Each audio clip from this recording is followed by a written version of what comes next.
I don't know. I think Denver actually has some signs of optimism. Talk to me in a few months and I might be throwing myself.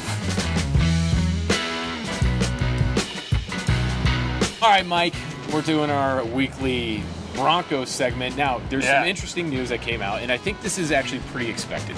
Listed as the day one starter, I guess, the number one QB on the depth chart, not Bo Nix, Mike. Who is it? Jarrett. Stidham's listed number one. Number two, Wilson. And then Bo Nix is listed number 3 right now. Now, does that have you cause for concern? No. It looks to me like in training camp, Bo Nix is clearly the best quarterback. Why list him as the number 3 at this point? Yeah, it's a little bit, what would we say? I mean, it's a little confounding, but I think it's just following like weird preseason protocol. It means absolutely nothing. Bo Nix is not going to be the 3rd string quarterback.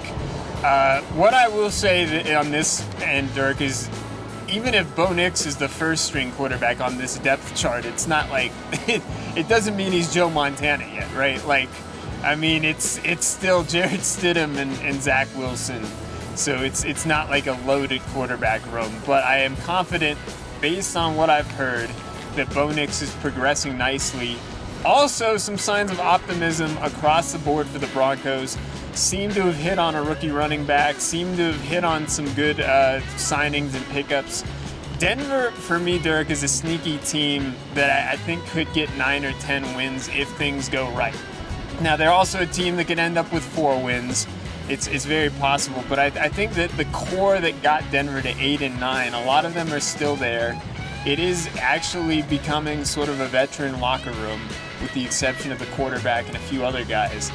I don't know. I think Denver actually has some signs of optimism.